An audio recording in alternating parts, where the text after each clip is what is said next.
ধন্যবাদ। আপনি যেমনটা বলছিলেন যে মুসলমানদের দুটি ধর্মীয় উৎসব, বড় ধর্মীয় উৎসব রয়েছে। একটি হচ্ছে ঈদ উল ফিতর এবং একটি হচ্ছে ঈদ উল আজহা। আর আগামী 17 তারিখ কিন্তু সারা বাংলাদেশে ঈদ উল আজহা উদযাপিত হবে। তো মুসলমানদের এই ঈদ উল আজহাকে মূল যে ধর্মীয় পার্বণ সেটি হচ্ছে কোরবানি।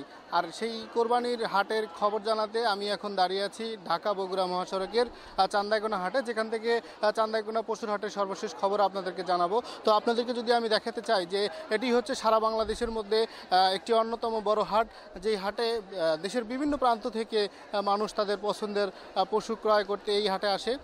হাটে কিন্তু প্রচুর ক্রেতা বিক্রেতা এই প্রচুর ক্রেতা বিক্রেতা আমরা দেখতে পাচ্ছি। আজকে যদিও প্রচণ্ড গরমের মধ্যে পশুগুলোরও কষ্ট হচ্ছে, মানুষেরও তেমন একটু কষ্ট হচ্ছে। তবে যতই কষ্ট হোক, কিন্তু ধর্মীয় যে একটি আইন সেটি মানার জন্য কিন্তু ক্রেতারা তাদের পছন্দের পশু ক্রয় করতে এই চান্দাইকোনা হাটে এসেছেন। ইতিমধ্যে চান্দাইকোনা হাট কমিটির সাথে আমার কথা হয়েছে। তারা ক্রেতা এবং বিক্রেতাদের সার্বিক সহযোগিতা দেওয়ার জন্য সদা প্রস্তুত রয়েছেন। এই হাটের নেই কোনো অভিযোগ। ইতিমধ্যে পুলিশ প্রশাসনের সাথেও আমার কথা হয়েছে। তারা যেমনটি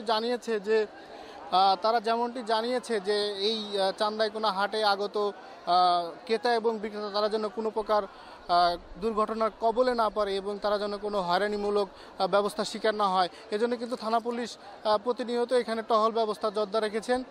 এবং এই হাটকে ঘিরে এখানে যারা হাটের ইজারাদার রয়েছেন তারা কিন্তু হাটের প্রতি খুবই সদয়। তো ঢাকা বগুড়া মহাসড়কের চান্দাইকোনা হাট থেকে কোরবানির পশুর হাটের এই ছিল আমার কাছে সর্বশেষ। ধন্যবাদ।